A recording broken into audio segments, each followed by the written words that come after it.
You guys saw that Andrew Tate is sort of in the news this week. He sent out this absurd tweet, and then Ben Shapiro took it on.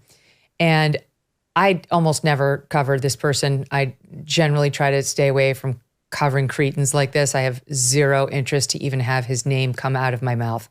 But it is interesting because my own take on it is people like this result from people like we're talking about on the left. These disgusting overreaches by these leftist fools who are trying to erase sex differences, as you were pointing out, Mary, and so on.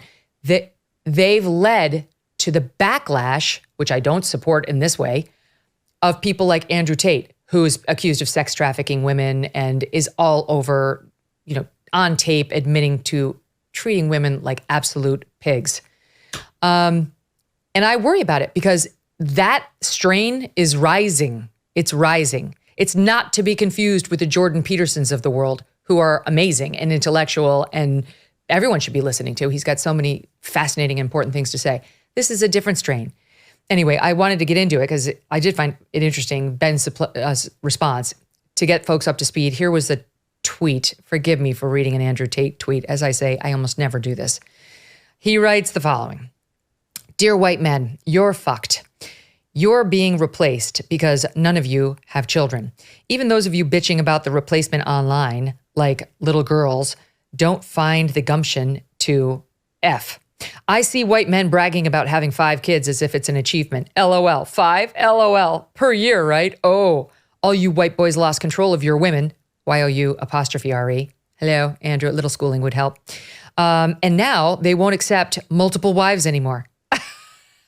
Yes, this is a perfect diagnosis of the problem. Now they tell you they don't want any more kids. One's enough. They don't want to do their God-given job anymore. So they want Instagram likes instead. So you are genetically potential. I'm really having trouble with his grammar. So your, YOU''RE, wrong again, Andrew, genetic potential is stumped by the whims of some singular female, a female who takes 9 whole months to grow a single baby. Other races have multiple ovens for bread. All right, you get the picture. He's an idiot, he's a moron, and he's probably a criminal. So Ben decided to respond, and here's just a little bit of that in SOT 4. The idea is, and this is how you know it's a con, marriage is bad. Right? He's actively saying that marriage is bad.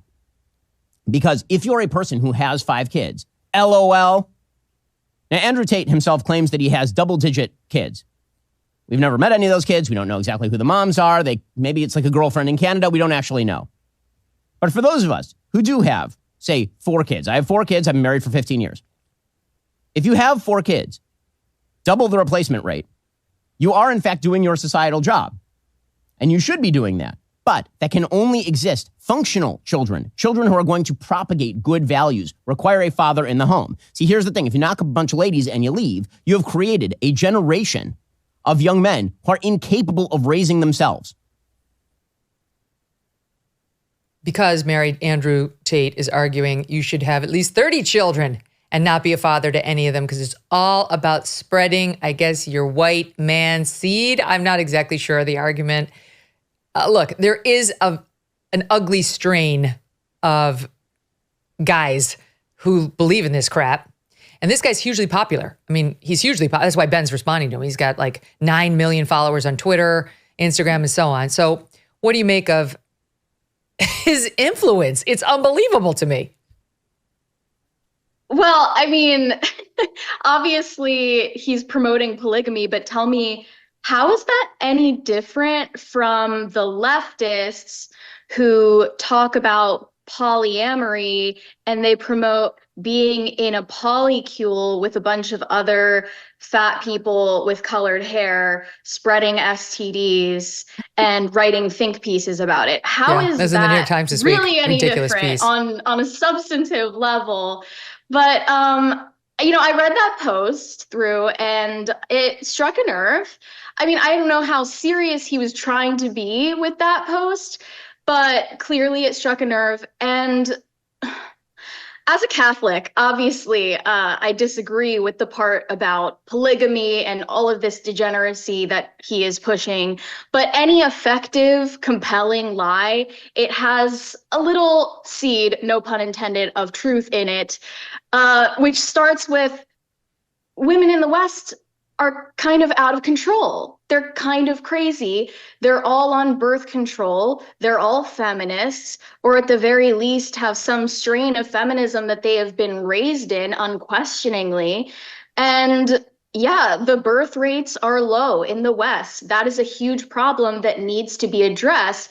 So what you do if you're a grifter, and I'm not necessarily saying Andrew Tate is a grifter. I don't know what's going on in his grifter, loser. I am too, Megyn. If you're a Fuck grifter, him. you have to diagnose a problem correctly and then sell the solution. That's what he's doing. You're right. And that Ben was saying that too. Ben was saying this is how he grifts. He offers one nugget of truth in almost everything he says, and then all the other stuff around it is lies.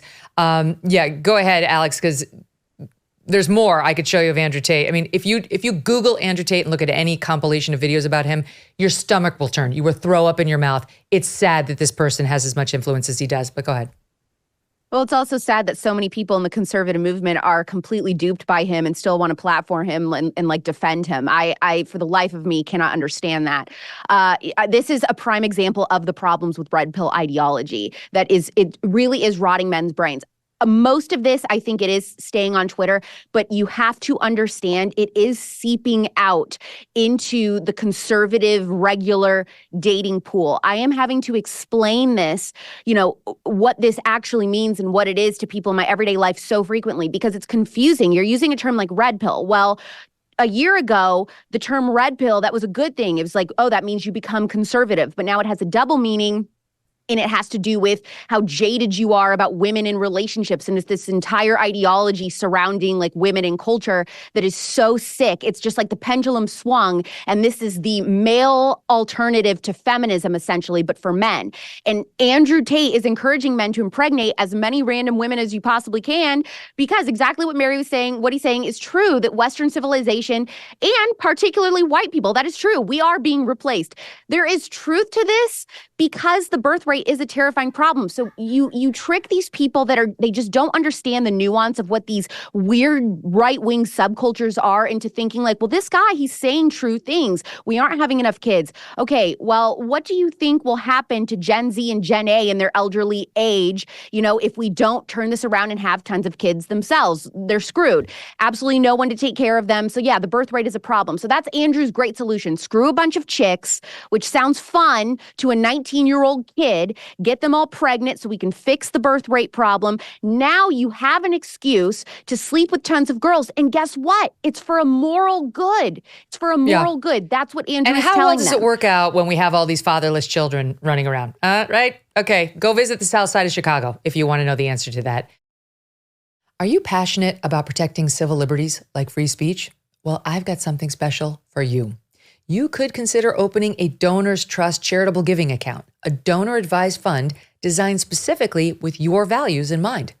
Imagine being able to support causes that you actually care about, all while safeguarding the principles that matter most to you. Whether it's defending free speech, promoting limited government, or supporting individual rights, your contributions can make a difference. It's straightforward giving, so you can focus on what truly matters, making a positive impact. Your donations are securely managed, ensuring your hard-earned money goes exactly where you intend it to. Plus, with built-in safeguards, you can trust that your support is being used effectively and responsibly. So if you're ready to make a difference, go to donorstrust.org/MK today to download the ultimate survival guide to charitable giving. Learn more at donors, DONORS, trust.org/MK. donorstrust.org/MK to download the Donors Trust Giving Guide today. Hey, thanks so much for watching. If you like what you just saw, hit the subscribe button for more clips and full episodes.